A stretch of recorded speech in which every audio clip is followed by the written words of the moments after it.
Hi, I'm Mark Ryan from Super. Oh, sorry. Hi, I'm Obi from obodioreviews. It's hey folks. Hey folks. Sorry. Hey folks. Okay, so I'm with, as you may know, Mark Ryan. from Super Reviews. That's right. Hey folks. So, very big figure in the audio community, and one of the people that I grew up in the audio journey with. So it's very honored to interview someone like you, Mr. Mark Ryan. Very, very honored. Happy to talk with you. Awesome. I'm very happy as well. So, just a couple of questions. First question would be, how long have you been reviewing? How long have I been reviewing things in general or audio? Things in general. Let's go for it. Ooh, things in general, I've been reviewing probably since I was 13. 13. Yeah, Wow. which if I'm 42 now, so yeah, what is that, like almost 30 years? You're 42? I'm 42, yeah. You do not look like you're 42. Thank You you. look no more than 30. Thank My you. goodness. What about the gray in the beard? Come on, that's a giveaway. That looks like That's a the giveaway. genetic thing. That looks like a genetic thing. Okay. No, yeah, I used to review like video games. Oh. But yeah, audio stuff specifically, I got into reviewing in 2017. So what is that? 7 years at this point? 7. I'm not very good with math. Yeah, I think it's 7 years Yeah, ago. 8 actually. Oh no, 7. You're right. Yeah, around there. Okay. We'll do the math later. Yeah, we'll do the math later. I'll do it at post. So We'll make us look like we know how to do math. exactly. How did you start reviewing? Like, what was the okay? Let's go for audio. This one. Yep. What was the product, or what was the experience, or whatever that got you into reviewing in the first place? I think it was actually the AirPods, Apple dropping the 3.5 mil, doing the AirPods, and me thinking, okay, it's time for me to actually get a Bluetooth headphone. And I was curious to try a bunch of them. Yeah. But I thought that it was silly to buy more than one headphone. Can you imagine? I thought it was silly to have more than one headphone. So Imagine that. Imagine him saying that it's Yeah. silly to have more than one earphone. Oh my goodness. Yeah. But that turned into what would be a good excuse for me to review to try a bunch of headphones, and it was I'll review them on YouTube. So that was literally how I started doing that.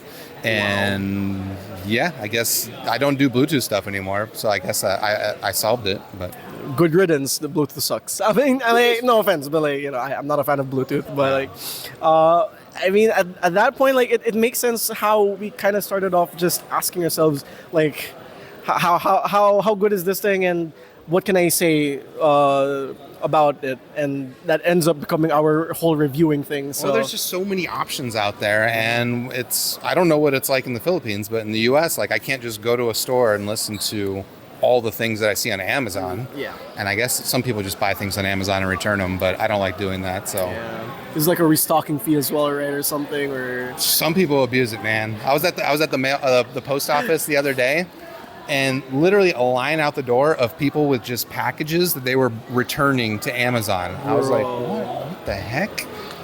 That's their business. Sure. We have a different business. Go for it. Yeah. So, for the next question, and this is something a little bit more personal. What's your reviewing process? And if you've seen his videos, you'll probably see how he does it. He explains it in some of his videos, and he's done his first impressions. The we call that the pink noise. Pink noise. Pink noise, yeah. Okay.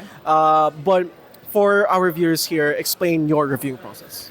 So it used to be, I'll be honest, I used to be more thorough and particular about it. Nowadays, I kind of just listen and live with a product for a while. Yeah. Because when I was first getting into the reviewing, like I didn't have the vocabulary and the language and even just the context to describe things. Yeah. So there's a long learning process. And so I would spend a long time listening to something like, I think this is the mid-range needs improving. Or like, and I would just spend a lot of time listening to it. Yes, it's the mid-range. But the more I got used to it, and honestly, like using frequency response graphs and like doing the measuring, like has helped me evaluate things more quickly. So it's easier for me to listen to something, get an idea of it. I can do it more casually, and then look at the graph and kind of like confirm, or even sometimes, complicate my understanding of what I've heard, but usually it helps. And so, yeah, I don't know. I just kind of live with the product for a while. Here's the thing I try to do very distinctly is live with a product for at least a week. Yeah. Especially if it's something that I'm excited about. Yeah. Because I don't want, sometimes excitement wears off. Yeah. Like that is just a fact of life. Yeah. And I don't want to be excited in a review for a product that a couple of weeks later I'm like, okay, I actually don't really care that much about it. So that's one thing I try to do is I try to let it simmer and then review it. Yeah, it's really important to, my friend calls it the honeymoon stage of IAMs or just products in general. And that's also the reason why I take a couple of weeks to review something. Because I could technically just review something, like listen to it right now and say, this is what I think about it. Right. That's the review. You can just do something like that. Right. But that's the thing. Not all the time your first impressions are going to last. Sometimes it do, sometimes it doesn't. But the important thing is you can distinguish, do I think like this because I've only listened to it for a few minutes, or do I think of this because this is really how I think it sounds like? And I'm really glad you do that. And I'm really glad that you integrate both just listening and also looking at frequency responses. It is a bloodbath right now for anyone talking about frequency response versus just listening experience. Some people say this is more important. Some people say this is important. But I'm glad that you still listen to it, and then you use the frequency response graph as a tool. That is a W move right there. I think some people might be surprised that, because I operate SquigLink as well as Super Review. Yeah. If you don't know, this is the whole Squig.link. Squid.link. Check it out. You just use, I'm pretty sure everyone who watches my videos knows about Squig.link because that is like the biggest database of multiple databases of frequency response that you can find in the internet right now. And I just want to say, the entire community is indebted to that effort. It is insane how you made comparing frequency response graphs have been easier than ever in the last few years, and it's just been an absolute. Because back then I was using Crinical's graph. Yeah. And he's on SquigLink now. He's on Squig. Yeah, Hangout Audio. He's in Squig now. Awesome. That's awesome. But before all of that, I was using Crinical's website, and it's an amazing tool, amazing website. But you're only limited to 2 frequency response graphs to compare, and you cannot use targets. But Mark Ryan right here, he made sure that we could use how many frequency response measurements that we have, whatever target, and we can upload our own stuff. And that is just absolutely insane. Sorry for the tangent. No, that's all good. I just want to say thank you for that. Of course, amazing and shout out to all the people that contribute data. That's been amazing to see. Where I was going with that was just to say that some people might be surprised that the guy that does SquigLink is also, I like the data, but I'm not like I'm not a zealot, I guess, for the data, which some people can be. I use the data to help myself understand and interpret what I'm hearing, but sometimes I hear things a little bit different, and I try to, when I'm doing the review, say hey, here's a feature I see in the graph. It sounds a little bit different, actually. Yes, exactly. Because some IAMs, they look very similar in graphs, but in the practical listening experience, they can sound completely different, and that's what separates people who just uses frequency response graphs and people who try to compare and contrast in their listening experience while using the frequency response graph tools. So kudos to you. W move right there. W process. So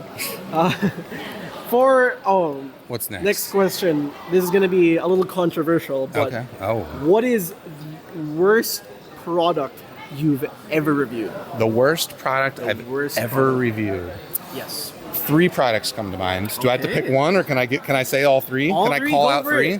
Call out all 3 of them. Okay. Go for it. I apologize if you're on the other end of this. I'm not trying to dunk. But he asked the question, and I got to be honest. Instigator. One of them will not be very controversial. No one maybe even remembers it. There was the Cayenne Fantasy. Do you remember the Cayenne Fantasy? It was a single dynamic driver. I saw the graph of that, yeah. It was like $700 or $800, and it was just treble hell. Yeah. Graph, I'll show it somewhere here. It's probably on his measurement database. No good. And the price was just what made that especially egregious and ridiculous. $700. Yeah. So there was that. There was, again, the Acoustics S6. Oh, It's that's a microplaner, right? It's a microplanar. It was interesting. Yeah. But it basically was not tuned. It was just the most V-shaped sound.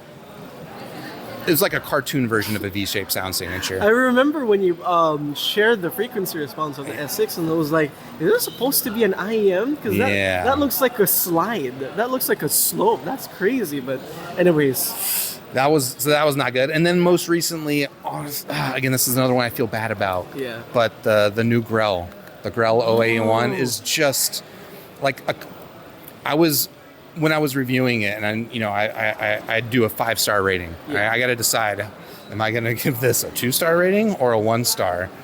And as I was kind of presenting the review, the words that came out of my mouth was, I can't think of another headphone I have that makes my music sound worse. Oh my and to me, I was like, okay, that doesn't get worse than that. So, yeah, I mean, sorry, those are the phone. headphones, right? The Yeah. headphones. Yeah. It's a sad headphone. I'm sorry. Yeah, the headphones world in general is just honestly, like, it's a wild west. Even up to now, like that's what I appreciate about headphones as well. You just never know what you're gonna get.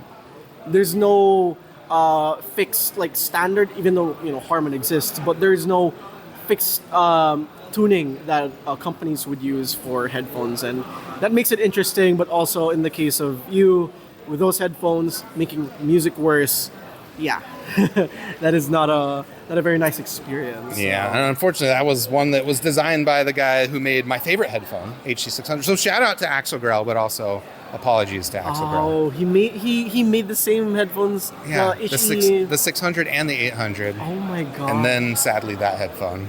Well, we all have bad days. It happens. We all have bad days. It happens. So, okay. And for our last question. Okay. Since slightly personal as well. If you were to collaborate with a brand, what brand would it be, and why? Ooh. I don't know if I want to say any particular brand because I'm open. Here's the thing. I've actually been approached by a number of brands to do IEM collabs, which I have turned down because I'm not. I feel like if I'm putting my name on a product and like giving input and making money from a product, I don't want to be reviewing products that compete with it. Yeah. And I don't want to stop reviewing IEMs. Yeah. So I kind of don't want to do an IEM collab. But other products I'm more open to. So like a cable collab, a DAP collab, maybe even a DAC amp collab. Oh. I'd be open to that kind of stuff. Because I feel like, especially in like I love DAPs. Yeah. I'm more or less happy with the DAPs I have. There's some things I would like to improve with them. Mobile DAC amps, because I still like mobile audio is kind of my preferred way to do stuff. The DAC amp is such a promising idea. I don't like any of them. They do kind of the same things wrong, and I would love to make a better version. So if anybody wants to buy a version of a DAC amp that I would give 5 stars to, we'll start bugging your favorite DAC amp manufacturers. I'll do that. I'll start contacting. I need a Mark Ryan review, super review, freaking DAC amp right now. I need to know what he wants. We'll make it good.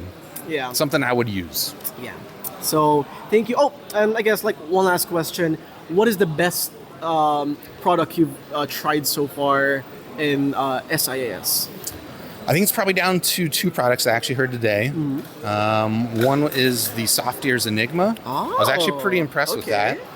Really smooth treble. Frequency, I measured it as well while we're here. Yeah. Frequency response graph is actually a little, I would not expect that I like it as much as I do. So there's another example of graphs aren't everything. Yeah.